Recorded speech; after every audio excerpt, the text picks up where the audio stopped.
Mbak Devi, Ibu, mari silahkan masuk. Ibu, Ya, silahkan duduk Mbak Devi. Ibu, Permisi tak untuk pintu dulu.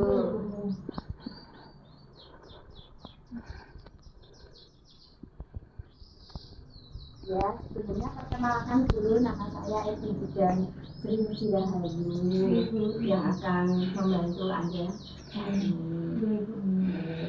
Ini dengan Mbak siapa? Mbak Devi, Bu. Ya, Mbak Devi, temannya mana? Kebun gula, Ibu. Umurnya berapa? 16, Bu. Ada yang bisa saya bantu? Makan, Bu. Kita kan jadi pasmen. Ya. Jadi kalau menstruasi, lipatan kering ini tuh rasanya gatel, Bu. Oh iya. Paling misalnya sakit dipikirin apa terus update gitu, Bu. Oh iya. Katanya setiap menstruasi aja apa setiap saat? Pas menstruasi nih, Bu. Hari keberapa ini maksudnya? Hari kedua, Ibu. Oh iya. Hari kedua ya. Ibu. Mbak Devi udah tahu belum apa yang dimaksud dengan menstruasi itu? Ya, sak ngetos pulang, ngebaca rasting ini, Bu. Jalan air ini. Sebelumnya sedikit saya kasih gambaran ya Mbak untuk persepsi kita yang sama. Menstruasi yaitu memang keluar darah dari kemaluan. Setiap wanita itu mempunyai mengeluarkan darah secara siklik. Ada yang 21 hari, ada yang sampai 30 hari. Siklus itu dikatakan satu siklus itu apabila dari hari pertama menstruasi keluar darah sampai keluar darah di bulan yang berikut atau yang berikutnya. Gitu. Ya. Sudah tahu Mbak sekarang. Jadi sekarang siklusnya berapa hari Mbak? Kulo sing bulan ini kali sak niki niku 21 dinten, Bu. Oh, berarti normal ya Mbak. Iya. 28 hari. Itu nanti bisa untuk acuan Mbak Devi dalam mensikapi diri nantinya untuk persiapan jangan sampai terjadi lagi ruam-ruam di area genitalia untuk pada saat menstruasi yang akan datang. Ibu Mbak Devi saya akan menjelaskan terlebih dahulu tentang personal hygiene saat menstruasi. Perilaku yang berkaitan dengan tindakan untuk memelihara kesehatan dan upaya menjaga kebersihan pada daerah genitalia saat menstruasi. Itu yang dimaksud personal hygiene saat menstruasi. Gitu ya, gitu ya. Ya, sekarang sudah paham. Ya. Kemudian apa saja yang menjadi faktor-faktor yang mempengaruhi perilaku personal hygiene? Yang pertama itu adalah citra tubuh atau penampilan. Yang kedua praktek sosial, di mana nanti penjenengan itu berkaitan dengan pergaulan.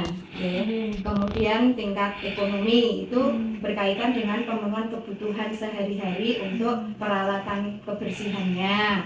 Kemudian pengetahuan tentang menstruasi, jadi karena ketidaktahuan menstruasi, jadi kurang paham. Tapi tadi sudah saya jelaskan di pengertian menstruasinya, jadi sudah paham. Kemudian yang mempengaruhi juga faktor budaya. Kebudayaan itu setiap wilayah berbeda-beda. Seperti untuk di wilayah Jawa yang kuno itu kalau saat menstruasi kan tidak boleh mandi keramas di Devi ya di lingkungan kita. Jangan mandi keramas dulu kalau belum selesai. Nanti menyebabkan ini keluar darah lagi nggak normal dan jangan bagaimana gitu itu salah satu contohnya. Kemudian kebiasaan seseorang, kebiasaan kita di dalam saat mandi, kemudian mencukur rambut, perawatan rambut, pemilihan sabun dan yang sebagainya itu juga merupakan faktor yang mempengaruhi perilaku kita. Kemudian yang terakhir adalah kondisi fisik. Kondisi fisik di mana di saat kita sedang sakit, pastinya kita kurang bisa merawat tubuh kita.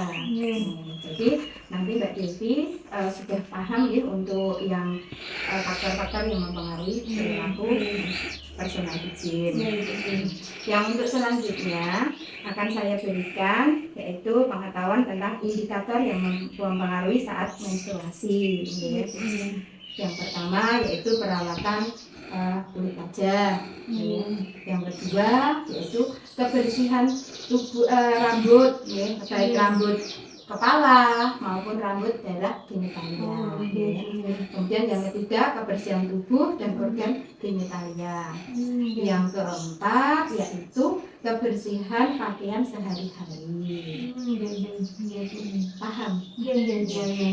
Maksudnya Biasanya pas jerawatan kula niki, Bu. Nggih.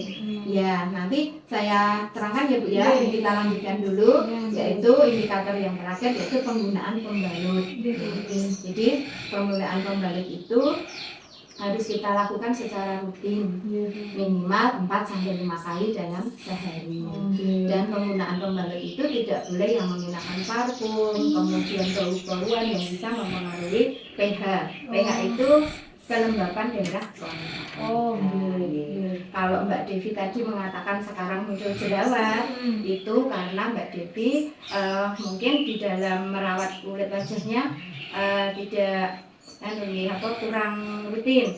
Harusnya kita harus mencuci muka itu 2-3 kali dalam sehari agar keringat yang ada di wajah itu bisa hilang sehingga tidak menyebabkan lengket kotoran-kotoran debu dan yang sebagainya yang menyumbat pori-pori kulit.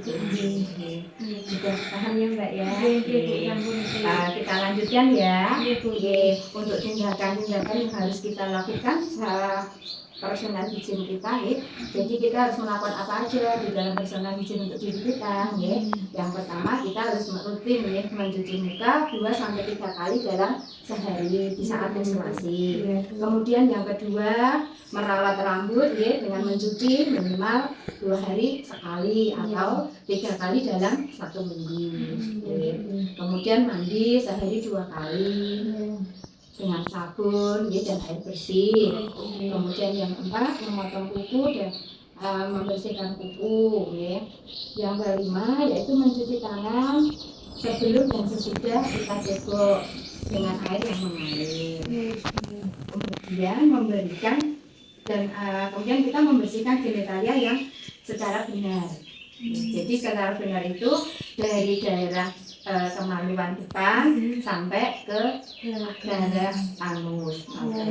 Jadi membersihkannya harus benar, tidak dari belakang ke depan tapi dari depan ke arah belakang. Kemudian kita mengganti pembalut 4-5 kali dalam sehari setelah menstruasi itu. Dan ganti setiap saat apabila kita sudah merasa risih dan terlalu kotor. Dan juga sehabis dari kamar mandi, baik BAB, BAK itu minyak. Kemudian kita juga harus mencukur atau merapikan rambut di daerah genitalia, sehingga tidak untuk media untuk tumbuh jamur kulit. Yang menyebabkan akhirnya menyebabkan gatal, keputihan dan lain sebagainya. Terus kemudian ya Mbak, dari personal hygiene ini ada dampak positif dan dampak negatifnya.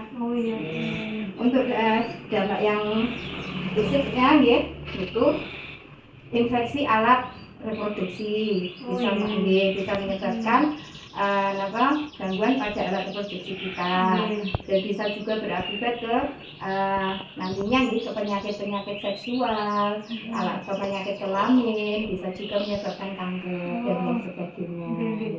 Lalu dampak yang psikososialnya gangguan rasa nyaman, gangguan aktualisasi diri dan gangguan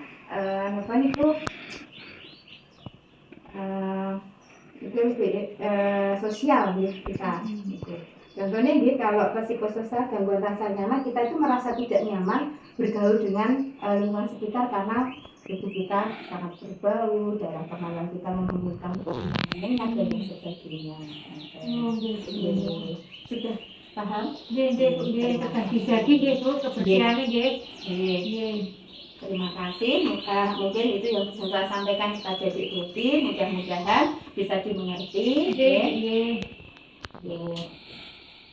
Ya termawon nggih Bu, mungkin sampun cekap. Iya. Nyun pamit langsung rumiyin. Oh iya iya. Nggih. Nggih, terima kasih nggih. Nggih, nggih, Bu nggih. Sami. Nanti Nggih. kalau ada keluar lagi silahkan untuk datang ke Nggih. sini lagi. Nggih, nggih, nggih, Bu. Ngapunten barang ini Bu. Nggih, Nggih, nggih, matur.